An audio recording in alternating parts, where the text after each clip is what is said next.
नमस्कार। इस दुनिया में इतनी ज़्यादा चीज़ें हैं देखने को कि एक ज़िंदगी काफ़ी नहीं है उसमें। आज मैं आपको एक बहुत ही लेस विजिटेड, मेरे ख्याल से कई लोगों ने उसका नाम भी नहीं सुना होगा, जिसे कहते हैं उस देश में है जहाँ पर मॉडर्न वंडर्स हैं, नाज़का लाइन्स की बात।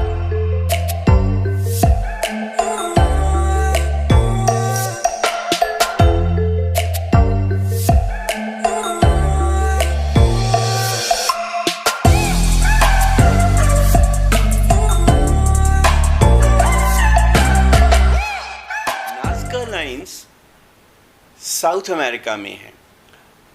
मैंने ये देखा है कि नॉर्थ अमेरिका में तो लोग बहुत जाते हैं और मतलब अमेरिका होके आए हैं, ये देखा, स्टैचू ऑफ लिबर्टी देखा, ये देखा, वो देखा, लेकिन साउथ अमेरिका के बारे में ज़्यादा कोई नहीं जानता। साउथ अमेरिका में आप बिलीव नहीं करेंगे, एक तो वो है माचू पिचू जो modern wonder of the world है। दूसरा आप देखेंगे तो वहाँ पर इंकन सिविलाइजेशन के अवशेष हैं, ह्यूज बाउल्डर्स ऑफ स्टोन से बने हुए, और इस तरीके से एक टनों भारी चट्टान के ऊपर दूसरी चट्टान इस तरीके से लगाई गई है कि उसमें एक पेपर तक नहीं जा सकता।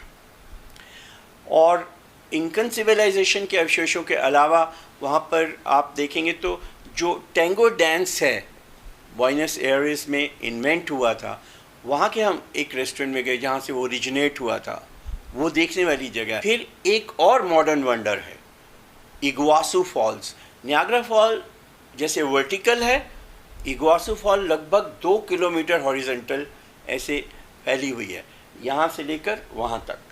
तो वो है, और बहुत सारी और भी चीज़ें हैं जो साउथ अमेरिका में हैं, जो छोटी मोटी, जैसे फोवेलाज हैं दुनिया भर के, मतलब जो जिसे हम यहाँ पर स्लम्स बोलते हैं। तो ये सारी चीज़ें बहुत अट्रैक्ट किया साउथ अमेरिका ने।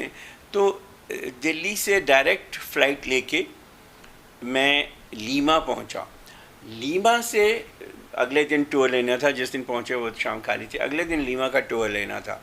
लेकिन मैंने नाज़का लाइन्स के बारे में बहुत मेरी उत्सुकता थी, क्योंकि नाज़का लाइन्स रेगिस्तान में बनी ऐसी लाइन्स हैं जिनका कोई ओरिजिन नहीं है। समझ नहीं आता किसने ये लाइन्स ड्रॉ की, कैसे लाइन्स ड्रॉ की, और ये कैसे हुआ है कि हज़ारों साल पहले जो लाइन्स उस रेगिस्तान में ड्रॉ की गई हों वो आज भी इंटैक्ट हैं।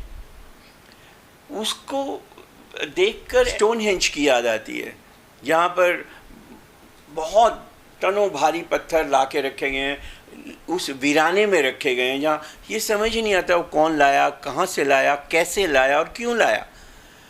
तो मैंने ये तय किया कि मैं लीमा का टूर पोस्टपोन करूँगा अपने आखिरी दिन के लिए, और वहाँ पर मैं और मेरी एक और फ्रेंड जो इंटरेस्टेड थी, वो हम दोनों नाज़का लाइन्स देखने गए। लीमा से करीब 200 किलोमीटर की टैक्सी राइड थी, और ब्यूटीफुल टैक्सी राइड जिसमें रेगिस्तान के बीच में से हम लोग जा रहे हैं और रेगिस्तानी दृश्य आसपास हैं, बहुत ड्यून्स हैं, सैंड ड्यून्स हैं, व्हर्लविंड्स हैं। नाज़का लाइन्स को देखने का मज़ा हेलीकॉप्टर से है। रेगिस्तान की उस रेत पर की गई कुछ ड्राइंग्स, जैसे हाथ, ट्री, उन्हें आप एक 30 मीटर ऊंचे टैंक पर चढ़कर भी देख सकते हैं। पर ये लाइन्स चूँकि 500 से लेकर 1000 मील के घेरे में बनाई गई हैं, सो इनके देखने के लिए हेलीकॉप्टर का इंतज़ाम किया गया है। जब हम उस छोटे से एयरपोर्ट पे पहुँचे जो नाज़का लाइन्स को देखने के लिए बनाया गया था, exclusively to go and take a ride over the desert, तो वहाँ पर हमें एक 20 मिनट की डॉक्यूमेंट्री दिखाई गई। उस 20 मिनट की डॉक्यूमेंट्री में उन्होंने बहुत कोशिश की, बड़ी ट्रैवल ली ये एक्सप्लेन करने के लिए कि कब बनी, कैसे बनी, कैसे बनी। लेकिन हम भी वे समझ रहे थे कि ये सब गेस वर्क है, ब्ला ब्ला है, क्योंकि सर्टेन जैसे स्टोनहेंज का नहीं है ऐसे इसका भी नहीं है। तो उसके बाद जब मैंने वो सब देख ली सारी, तो फ्रेंड मेरे को बोलती है कि मुझे तो ये लगता है कि जैसे हैंड्स बनाए हैं तो उसमें 10 उंगलियों की जगह 9 उंगलियां क्यों बनाई गई हैं, इसके लिए पता नहीं क्या क्या एक्सप्लेनेशन है। मुझे तो लगता है जब बच्चे खेलने निकले होंगे जब आज से 1500-2000 साल पहले, और वो बोलते हैं okay let's draw fingers today, और बनाने चले गए होंगे फिंगर 10 की जगह अभी तक 9 ही बनाई होंगी कि माँ की आवाज़ आ गई होगी, come on dinner is waiting, तो अधूरी छोड़ के चले गए होंगे, जिसके बारे में आज। अब मेरा कहने का मतलब यह है कि कुछ चीज़ें ऐसी हैं जो अनएक्सप्लेन्ड हैं, और ऐसी नहीं कि रहस्यमयी हूँ, बस अनएक्सप्लेन्ड है, अनएक्सप्लोर्ड है। जब हम इस डेजर्ट से निकली हुई एक स्टिक को की जब कार्बन डेटिंग की गई तो पता चला कि ये 400 से 600 ईस्वी एडी के बीच में ये हो सकता है ये लाइंस ड्रॉ की गई हों।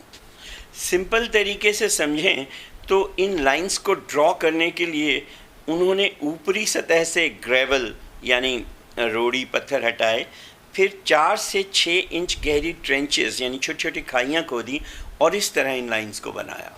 एक और बात जो अनएक्सप्लेन रही वो ये कि वहाँ पर मैंने वर्लविंड, छोटे छोटे वर्लविंड्स, झंझावात जो डेजर्ट्स में होते रहते हैं वो देखे, लेकिन जब मुझे छोटे छोटे काफ़ी सारे दिखाई दिए और कॉन्स्टेंटली दिखाई दिए तो ऑब्वियसली बड़े बड़े स्टॉर्म्स भी वहाँ आते होंगे, बड़े बड़े रेत के बवंडर भी उड़ते होंगे, तो वो उन लाइंस को क्यों नहीं ढक सके। उसकी ये एक्सप्लेनेशन दी गई कि इनके नीचे की सब लेयर में भारी मात्रा में लाइम है, सुबह की ओस उसे सख्त कर देती है और इन लाइंस को एक प्रोटेक्टिव लेयर देती है जो इन्हें उन तेज़ हवाओं और बवंडरों से बचाती हैं।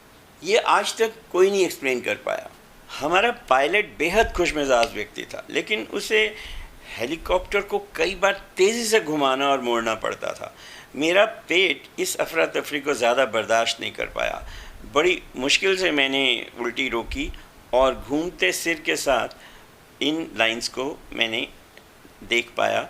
एक बात बड़ी अजीब हुई, अचानक मेरे सिर के बाल सामने से एकदम सीधे खड़े हो गए और बाकी के टूर में खड़े ही रहे। इवन नहाने के बाद भी मेरे उन्हें सपाट करके चिपकाने के बावजूद सूखने पर वो फिर खड़े हो जाते थे। ऐसा ही स्पेन में भी हुआ था, पर वो किस्सा फिर कभी। नाज़का लाइंस से लौटते हुए हमने डेजर्ट सफारी भी ली और एक ओसिस नखलिस्तान देखा, हुआका का चीना नाम से, जिसका जिक्र मैं अगले एपिसोड में करूँगा। पर नाज़का लाइंस को देखने का अनुभव और उसके बाद ये डेजर्ट को सफारी लेकर उसका अनुभव बेहद बेहद रोमांचक रहा। मैं समझता हूँ, मुझे एडवेंचर टूर्स का बहुत शौक़ है। जो टूर्स नॉर्मली कार से किए जाते हैं जिसमें आप बताए हुए आइटनरी के हिसाब से चलते हैं, उतरते हैं, मॉन्यूमेंट्स देखते हैं, खाना खाते हैं वगैरह वगैरह, वो मैं उन्हें सीसी टूर्स बोलता हूँ। ऐसे टूर्स जिसमें मुझे पहाड़ चढ़ने हों या समुद्र में गोता लगाना हो या हवा में पैराग्लाइडिंग करनी हो, ये सब मुझे बहुत रोमांचक लगते हैं। तो जब हम नाज़का लाइंस को देख के आए तो एक वैसे ही एक रोमांच का अनुभव हुआ जो which was worth all the money that I spent. वो जिसे कहते हैं ना कि पैसों की पूरी भरपूर कीमत हमें मिली। अगले एपिसोड में मैं आपको डेजर्ट सफारी और नखलिस्तान ओसिस के बारे में बताऊंगा। तब तक के लिए धन्यवाद, नमस्कार।